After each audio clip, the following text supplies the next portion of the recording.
कुछ करूँ मैं फ्लश, ये लोग तुम चलते और करते हैं जज, बस करते हैं जज, हाँ करते हैं जज, ये करते हैं जज, ये करते हैं जज। इनकी सोच तो बड़ा है, पर्दा जो पर्दा हटा दूँ तो लगते गलत, हाँ करते हैं जज, हाँ।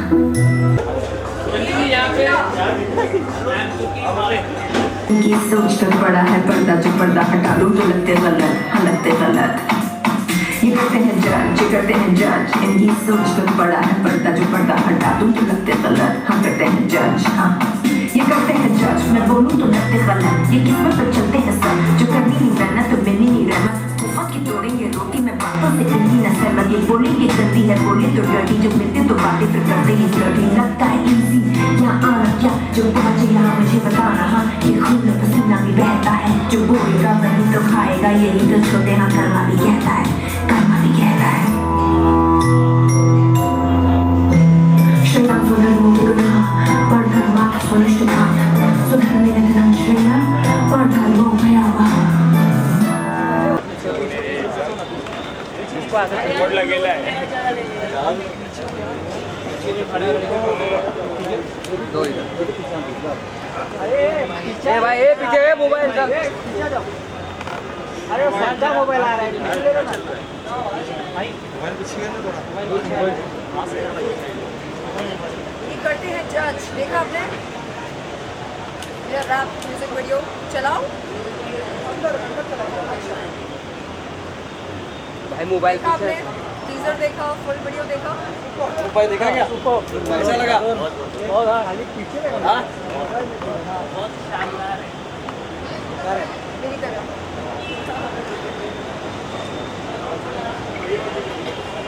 Come let's go inside. एक मिनट मैम, थोड़ा उस तरफ हो जाइए। ये मेरे रैप म्यूजिक वीडियो का नाम है और ये रैप मेरी आप बीती दर्शाता है। मेरा जो सफ़र रहा है फिल्म इंडस्ट्री में बहुत ही मैं कहूँगी अद्भुत रहा है। और आज मैं जो कुछ हूँ अपनी जर्नी के वजह से हूँ।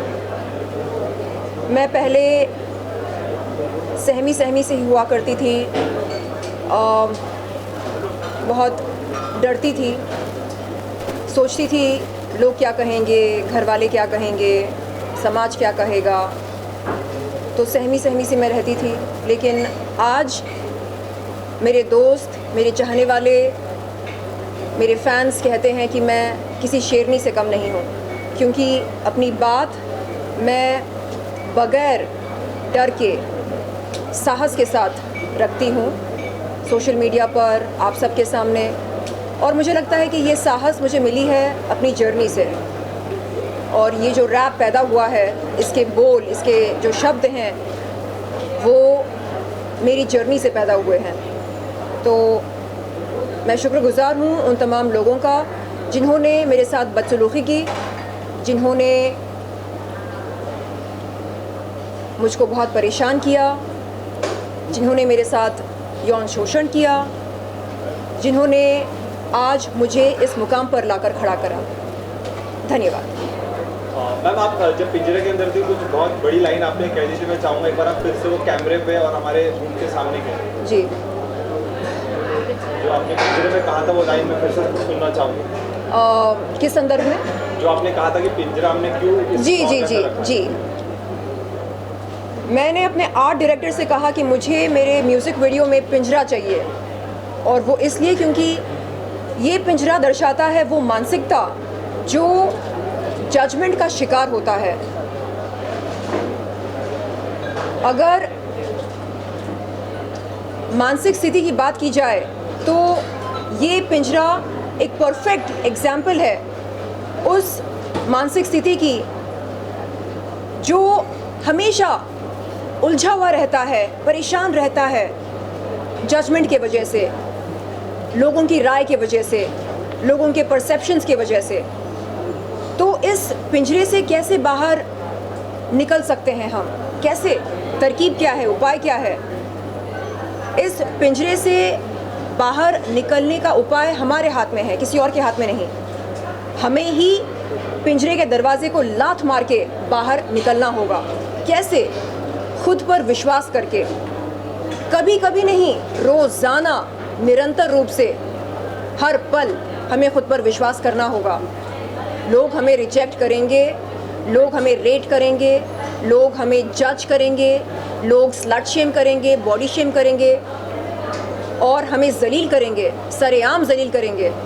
बावजूद इसके हमें खुद पर विश्वास करना होगा। यही एक तरीका है जजमेंट के पिंजरे से बाहर निकलने का। शर्लिन जी, कम समय में 4 मिलियन से ज़्यादा व्यूज होना क्या दर्शाता है? देश की जनता आपके साथ है, आपके इमोशनल के साथ है। जी, मैं परसों गुजरात गई थी इवेंट के लिए और मेरी जो को पैसेंजर थी उन्होंने कहा कि उन्हें लगता है कि ये गाना सिर्फ मेरी आपबीती नहीं बल्कि सबकी आपबीती दर्शाता है, क्योंकि ऐसा नहीं है कि कुछ गिने चुने लोग जज होते हैं या जजमेंट का शिकार बनते हैं इस समाज में। नहीं, हर महिला और कुछ पुरुष जजमेंट का शिकार बनते हैं। हर पुरुष तो नहीं कहूँगी मैं, लेकिन हाँ, यकीनन रूप से हर महिला जजमेंट का शिकार बनती है। तो ऐसे में लोग कनेक्ट कर रहे हैं इस रैप के बोल से, इस रैप की सेंटिमेंट से, और मुझे बहुत अच्छा लग रहा है कि लोग इस रैप को पसंद कर रहे हैं और मुझे प्यार दे रहे हैं। Thank you so much. क्या मैम, कई लोगों की आवाज़ बनकर ये सॉन्ग आया है जैसे आपने कहा, तो किस तरीके के रिप्लाई आ रहे हैं आपको जब ये सॉन्ग आउट हो चुका? कोई ऐसा स्पेशल रिप्लाई आप तक पहुंचा है अभी तक जो आपको लगा हो कि हाँ यार, मतलब मेरा सॉन्ग निकालना मतलब सक्सेस हो गया? ऐसा कोई स्पेशल रिप्लाई आप तक आया है? फैंस कह रहे हैं, फॉलोअर्स कह रहे हैं, शुभचिंतक कह रहे हैं कि आप हर महीने एक रैप वीडियो रिलीज़ कीजिए। मतलब आपके अंदर इतना कुछ है बताने के लिए, दर्शाने के लिए कि आप हर महीने कुछ ना कुछ रिलीज़ कर सकती हैं, कोई ना कोई रैप म्यूज़िक वीडियो या म्यूज़िक वीडियो। तो मुझे ये सलाह बहुत अच्छी लगी। तो अब मैं चाहती हूँ कि बहुत जल्द जुलाई में या होपफुली अर्ली अगस्त में दोबारा आप सबके सामने आऊँ और एक नया म्यूज़िक वीडियो लेकर आऊँ। अब देखते हैं कि वो रैप होता है या कोई मेलोडी होती है। क्या आप उसमें कटघरा ला सकते हैं इस बार अगले? Yes, I love this, I love your your suggestion. बहुत ही अच्छा लगा। कटघरा होना चाहिए। लाएंगे कटघरा। यस। महिलाओं को रोज़ाना रेट किया जाता है। अरे ये ऐसी है, ये वैसी है, अरे इसकी शक्ल देख, इसकी नकल देख, इसकी हाइट देख, इसका बेस देखो, इसके नखरे देखो, इसके चाल चलन देखो, ये ऐसी है, ये वैसी है, ओ ये कम कपड़े पहनती है, ओ माय गॉड ये तो बहुत ही इजी होगी। तो ऐसे में हम क्या करें, किसके पास जाएं और किसके साथ हम ये शेयर करें कि हम कैसा फील करते हैं जब हमें रेट किया जाता है, जब हमें जज किया जाता है। किसी के पास जाने की ज़रूरत नहीं है, बस खुद को हिम्मत दो, हौसला दो और कहो ठीक है, you want to rate me, go ahead. पहले अपने गिरेबान में झांक कर तो देखो, आप कौन हो, कहाँ के तुरम खान हो, है कि नहीं? बड़े हैं हमको रेट करने वाले, आपकी औकात क्या है? हाँ, बिलियनर हो, अंबानी हो, कौन हो आप?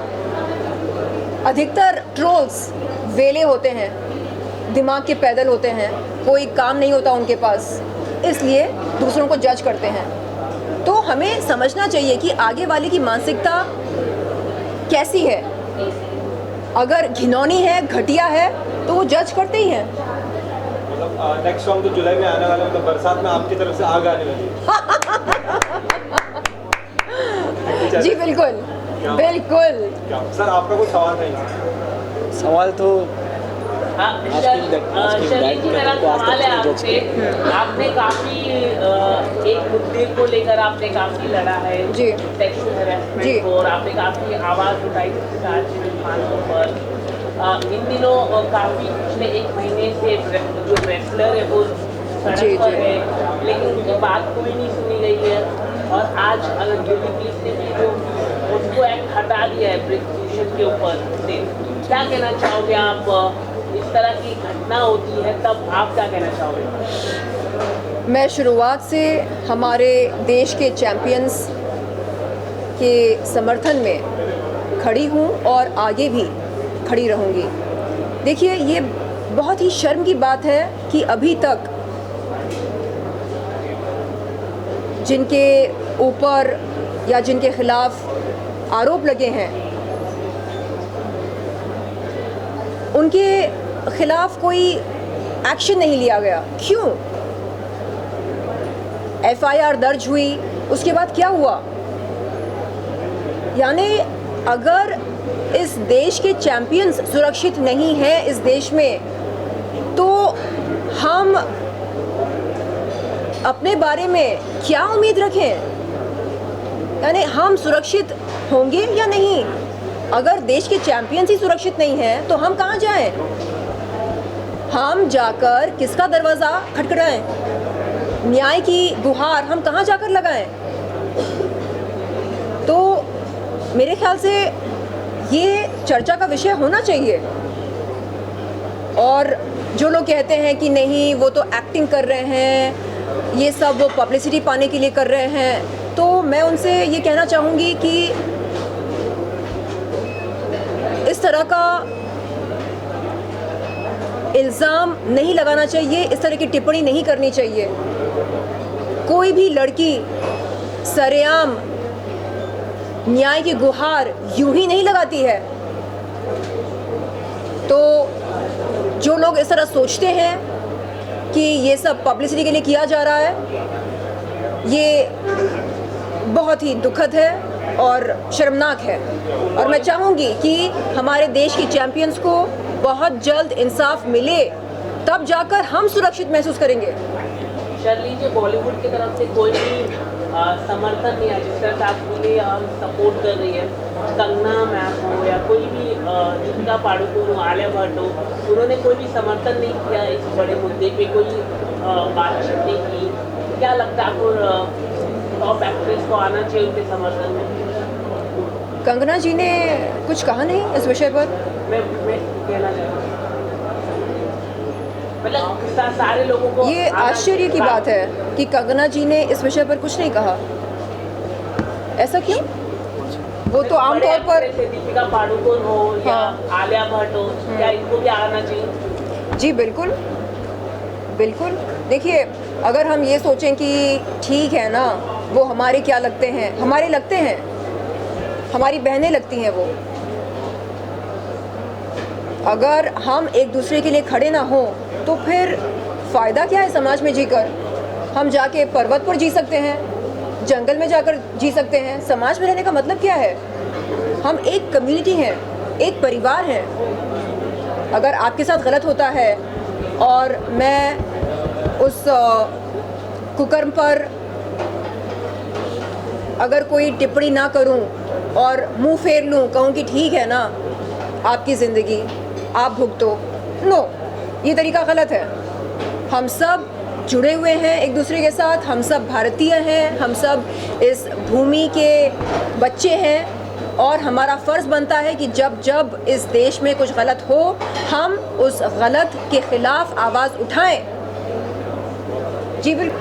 अंदाज का तो कोई जवाब ही नहीं, आपके सामने दिख रहा है सब कुछ दिख रहा है। मैं एक बात कहना चाहूँगी, इन्होंने हाल ही में मेरी तारीफ़ करी ऑफ कैमरा, कहा कि इनकी जो मेरी छवि कुछ और ही थी इनके जहन में। और जब इन्होंने मेरे साथ मेरे घर पर खाना खाया, जब देखा कि मैं कैसे वर्कआउट करती हूँ, कैसे काम करती हूँ, कैसे फ़ोन पर बात करती हूँ, कैसे प्रोफेशनल मीटिंग्स करती हूँ, डील्स करती हूँ, तब इन्हें एहसास हुआ कि नहीं, शर्लिन चोपड़ा जो है वो सिर्फ एक, मतलब वो कोई पिन-अप गर्ल नहीं है। ऐसा नहीं है कि शर्लिन चोपड़ा को सिर्फ